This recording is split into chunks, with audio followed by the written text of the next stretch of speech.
UNICEF's report on sexual violence, a Muslim's perspective. The latest UNICEF report highlights alarming statistics on sexual violence against children globally. According to the report, over 370 million girls and women have experienced rape or sexual assault before the age of 18, which translates to approximately 1 in 8 female children. This disturbing reality lingers even into adulthood, affecting their well-being and contradicting our aspirations for a just, peaceful, and safe society, particularly for vulnerable children who are innocent and deserving of protection.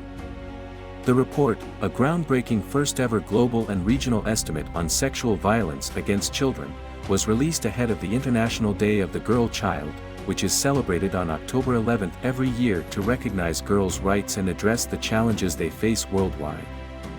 Unfortunately, the report reveals the alarming scale of sexual violence against children, particularly adolescent girls, with long-lasting impacts.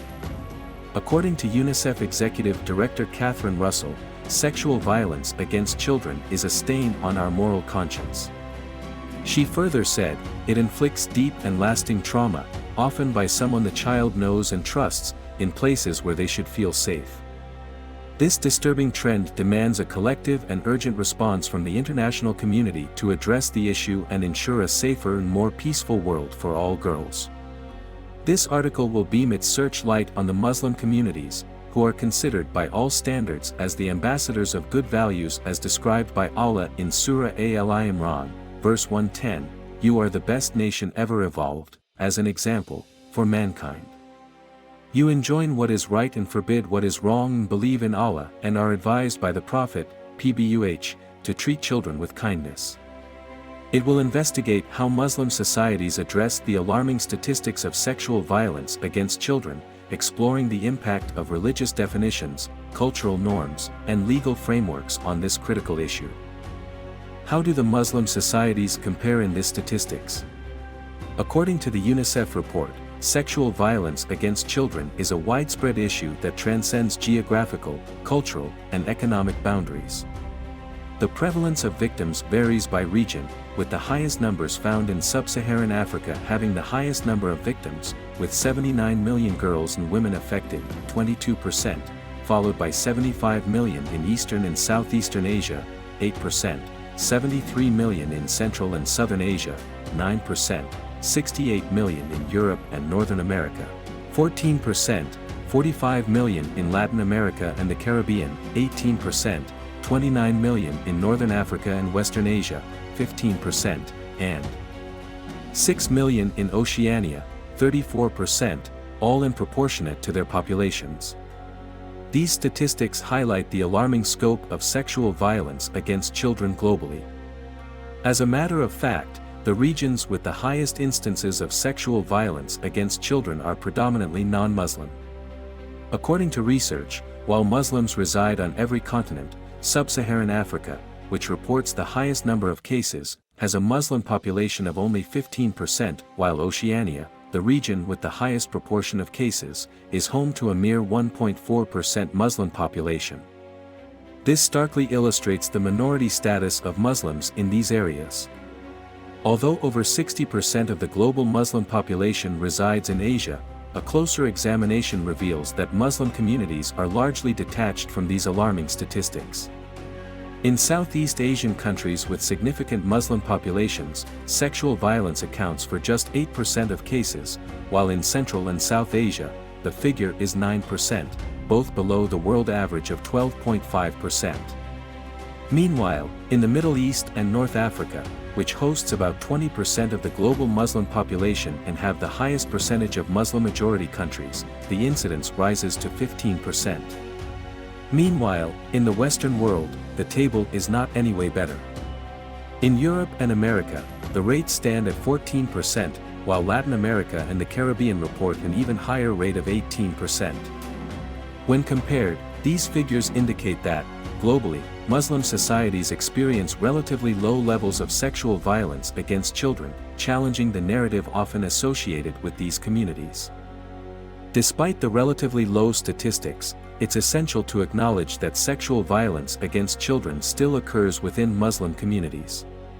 After all, the Muslim community, which should be an exemplary society, should ideally not take part in such tables. Recognizing this reality is crucial for addressing the issue effectively. It's imperative to identify associated variables contributing to these incidents in Muslim communities and develop context-specific solutions to prevent and respond to these crimes. A multifaceted approach considering the interplay of cultural norms and values, religious teachings and interpretations, legal frameworks and enforcement, and as well social definitions and stigma should be objectively deployed to tackle and forestall the occurrence of this menace in most especially Muslim communities and the world at large. The roles of definitions, cultures and laws in reshaping the trend. Islam unequivocally condemns sexual violence, providing clear guidance on its definition and prevention. The Quran explicitly warns against unlawful sexual intercourse, stating, "And do not approach unlawful sexual intercourse. Indeed, it is ever an immorality and is evil as a way." Al-Isra, verse 32. This verse offers valuable lessons, one of which is avoiding activities that provoke sexual attraction, such as indecent dressing and unnecessary cohabitation between opposite sexes, including children. The Prophet Muhammad further emphasized separation between male and female residents from age 10. Also, the verse describes sexual transgressions as immoral and evil, especially when committed against vulnerable individuals. These teachings should deter conscious Muslims from engaging in such heinous acts and as well inspire them, the believers, to actively prevent and address sexual violence. By reflecting on these divine guidelines, Muslims can foster a culture of protection, compassion, and justice, ultimately reducing the occurrence of sexual violence and promoting a safer environment for all, particularly vulnerable children. Also, the Muslim world should uphold its values and traditions, avoiding cultural westernization that may promote activities conducive to rape and sexual assault. Islamic culture fosters a decent, peaceful, and egalitarian society, ensuring individual rights and protecting vulnerable children. Unlike Western practices, where children are often left in third-party care, Islamic principles emphasize mutual trust, respect, and parental supervision. Muslim parents must recognize their children as a sacred trust, accountable for their protection and upbringing. The Prophet emphasized parental responsibility, saying, "Every one of you is a shepherd. And the mother is a shepherd to the children her husband has left in her care, and she shall be held accountable." This teaching inspires parental responsibility, encouraging active involvement in children's upbringing, thereby reducing their vulnerability to rape and sexual assault. Good parenting not only protects children, but also lays the foundation that will not lead them to sexual aggression. To combat sexual violence, Muslim communities should reinforce their laws and regulations, complementing existing Islamic principles. They should implement key measures such as sexual regulation. Similar to Islamic law, there should be regulations deterring people from all forms of sexual activity outside the legal framework of marriage. Intensifying societal advocacy to expose the harmful consequences of sexual violence for victims and communities. Establishing confidential reporting channels, encouraging victims to speak out and seek justice. Ensuring swift and fair action against perpetrators, serving as a deterrent to others. By implementing these measures, Muslim communities can protect vulnerable individuals, promote a culture of accountability and uphold Islamic values of justice and compassion. This comprehensive approach will help eradicate sexual violence and foster a safer, more just society. In conclusion, Muslims have a pivotal role as agents of positive change in a corrupt society.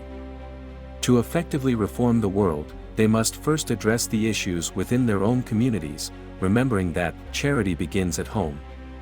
As Allah SWT commands in Surah Al-Imran, verse 104, "And let there be a rising from you a nation inviting to all that is good, enjoining what is right and forbidding what is wrong, and those will be the successful." Muslims should reflect on this divine guidance, prioritize local community reformation, promote goodness, righteousness, and justice, and as well address social ills, including sexual violence. By doing so, Muslims can create a vibrant, moral society, ultimately inspiring global positive change.